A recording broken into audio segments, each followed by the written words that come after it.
Imperialist powers are divided about the alleged chemical attack in Syria that took place in Douma. Some have claimed that there's proof, while others have claimed there is no proof at all. The question still remains, is the Assad government guilty of a chemical attack upon its own people? Now, on Thursday, U.S. Secretary of Defense Jim Mattis spoke to Congress testifying that there was no actual evidence, that they possess no proof that a chemical attack was carried out against the Syrian people just a few days ago in Douma.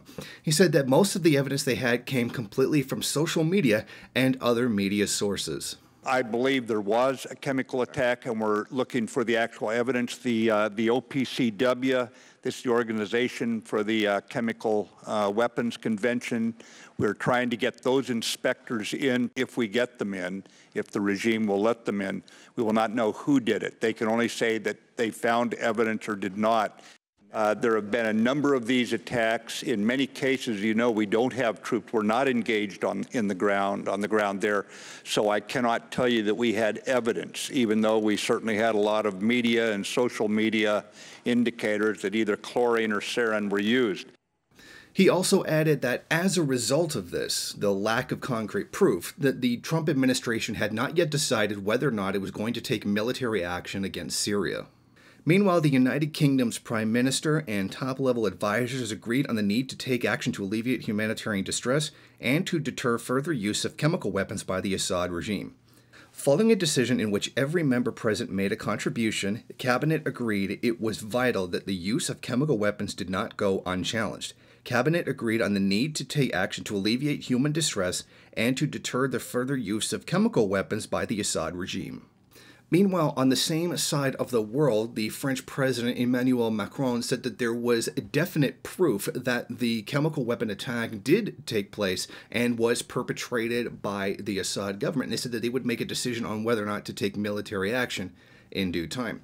It seems that much of the imperialist world is divided on whether or not they want to take serious military action against the government of Syria now that it is on the verge of total victory in its ongoing war against U.S. puppet groups. Groups also have their strings pulled by Saudi Arabia and Israel.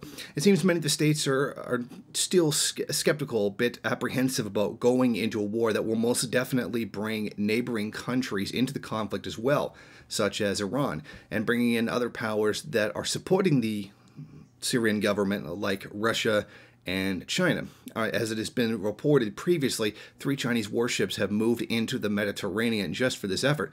It seems many people are still skeptical about starting a larger conflict that would involve these countries, and something that could possibly escalate into a larger world war if things did get out of hand. Now, it's unlikely that it would turn into a world war, but the definite risk is there if this situation does escalate. And I think a lot of the countries are really not too enthusiastic about possibly starting a world war, because in this day and age of nuclear weapons and such a highly integrated world economy, such a world would be very devastating for all parties involved. Thank you for watching. If you like this program, then please head over to my Patreon page and set up a monthly donation. It's your donations that keep this program running. Also, if you would like, please rate, comment, subscribe, and share in various social media.